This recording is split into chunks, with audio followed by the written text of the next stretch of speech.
23 জানুয়ারি। আচ্ছা, আমরা বাঙালিরা কি নেতাজিকে ভুলতে বসেছি? বাঙালির একান্ত আপন আইডল আজ সময়ের স্রোতে বিস্মৃতির কতটা অতলে তলিয়েছে তা নিয়ে একান্ত সমীক্ষা এখন এই ডিজিটাল যুগে। নেতাজির বার্থ অ্যানিভার্সারি কোনো রূপকথা বা সিলভার প্লেন নয়। বাঙালির বাস্তবের হিরো তিনি, বাঙালির বিপ্লব, বাঙালির তথা ভারতের স্বদেশী আন্দোলনের তিনি এক চূড়ান্ত মুখ। আজকের ভারতেও পারফেক্ট দেশনেতার সংজ্ঞা নেতাজি, নেতাজি সুভাষচন্দ্র বসু। এই নামটা বললেই আমাদের গায়ে কেমন একটা কাঁটা দিয়ে ওঠে, গর্বে বুকটা ভরে ওঠে। তিনি শুধু একজন বিপ্লবী নন, তিনি বাঙালির উজ্জ্বল ইতিহাস, বিশ্বের কাছে ভারতের দীপ্ততার এক উজ্জ্বল প্রতীক। কিন্তু সময়ের চোরা স্রোতে দেশনায়কের স্মৃতিতে জমেছে পলি, বাঙালির গর্বকে ভুলতে বসেছে খোদ বাঙালি। নেতাজিকে আজ কতটা ভালো করে চেনেন বাঙালি? এই সময় ডিজিটালের অন্ততদন্তে যে রিপোর্ট উঠে এলো তা মোটেই সুখকর নয়। 23 জানুয়ারি কেন পালিত হয়? এর উত্তর এলো প্রজাতন্ত্র দিবস হিসাবে উদযাপন করা হয় এই দিন। কেউ আবার ভুলে গিয়েছেন দেশনায়কের জন্মস্থান, কারো স্মৃতি মলিন নেতাজি সুভাষচন্দ্রের জীবনী। কেউ আবার বদলে ফেললেন তাঁর কৃতিত্ব। নেতাজিকে দেশনায়কের আখ্যা কে দিয়েছিলেন? এই প্রশ্নের উত্তরে সদ্য স্কুল পড়ুয়ারা কি উত্তর দেয়? তারা উত্তর দেয়, নেতাজি সুভাষচন্দ্রকে দেশনায়ক তকমা দিয়েছিলেন মহাত্মা গান্ধী। তো কারও মনেই এলো না রবীন্দ্রনাথ ঠাকুর।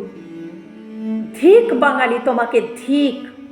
আমরা নিজেদেরকে ধিক্কার জানাই, নিজেদেরকে ধিক্কার জানাবার সময় এসেছে। নেতাজি সুভাষচন্দ্রের রক্তে তুফান তোলা উক্তিগুলো নবপ্রজন্মের কাছে আর হয়তো পৌঁছায় না। অনেক কলেজ পড়ুয়ারাও নেতাজির এই দিল্লি চলো স্লোগানটুকু ছাড়া আর হয়তো কিছু জানেই না। আমাদের বাঙালিদের ছেলেরা দেশের থেকে বিদেশের খবর রাখার চেষ্টা করে বেশি। আমাদের মহান নেতার কথা তারা ভুলে যায়। এই লজ্জা, এই ঘৃণা, এই অপমানিত মুখ কোথায় লুকাবো?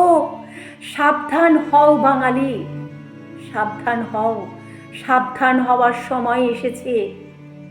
আগামী প্রজন্মকে কে শেখাবে নেতাজি সম্বন্ধে? নেতাজির জীবনী কে পড়ে শোনাবে? নেতাজি কে ছিলেন? নেতাজি আমাদের কি দিয়েছেন? কেন তিনি নেতাজি? এসব প্রশ্নই আমার মনে এখন বড় বেশি হয়ে দেখা দেয়। আমি খুব সাধারণ একজন গৃহবধূ, কিন্তু আমার মনের সমীক্ষায় যেটা আসছে আমি সেটাই তুলে ধরার চেষ্টা করছি। 23 জানুয়ারি নেতাজি জন্ম জয়ন্তী। প্রতি বছর আসে, প্রতি বছর যায়, প্রতি বছর নিশ্চুপে চলে যায়।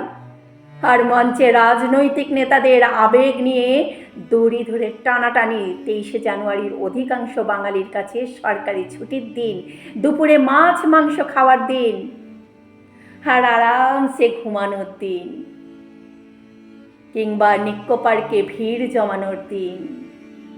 এটাই এখন হয়ে দাঁড়িয়েছে। আমাদের নেতারা এই নেতাজিকে ভাঙিয়ে কত বড় বড় বুলি ঝরাচ্ছেন স্টেজে উঠে, আর আমরা সেটা কান পেতে শুনছি আজকের নেতার কাছ থেকে। আজকের নেতারা ভুলিয়ে দিচ্ছেন প্রকৃত নেতা কে। আজকের অভিনেতারা ভুলিয়ে দিচ্ছেন প্রকৃত নেতা কে? আজকের অভিনেতারা হয়ে দাঁড়িয়েছেন আমাদের দেশের নেতা। ধিক তোমাদের। আমি জানি আমি একজন সাধারণ গৃহবধূ, আমার ধিক্কারে কারো কিছু এসে যায় না। এটা আমার মনের কথা, তাই আমি তুলে ধরছি। দিনভর জেলায় জেলায় পালিত হয় নেতাজি সুভাষচন্দ্র বোসের জন্মদিন।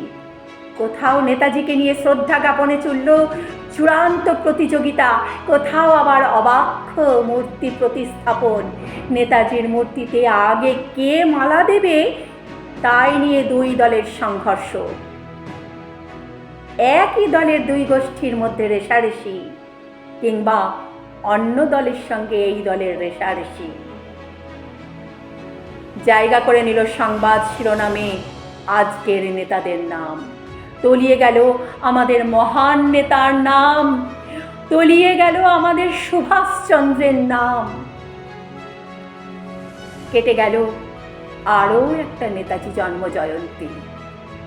আগামী বছরের জানুয়ারি মাস আসার আগে আবারও সময়ের চাদর মুড়ে বিস্তৃতির অতলে আশ্রয় নেবে নেতাজি সুভাষচন্দ্র বোস। হে দেশপ্রেমিক, আজ যে তোমাকে ভীষণ দরকার। তোমার স্বপ্নের ভারতবর্ষ আজও তোমাকে খোঁজে। 150 কোটি বছর, 150 কোটি ভারতবাসী 150 বছর ধরে তোমাকে খুঁজছি, কিন্তু আজকের প্রজন্ম তোমাকে জানতে পারছে না। এই দুঃখ আমরা কোথায় রাখবো?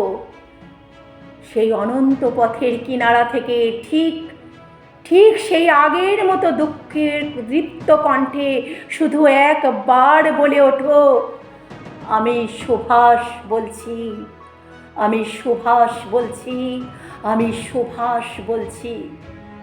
ফিরিয়ে দাও নেতাজি আমাদের সেই আবেগ, সেই উচ্ছ্বাস। সত্যিকারের নেতাকে চেনাও।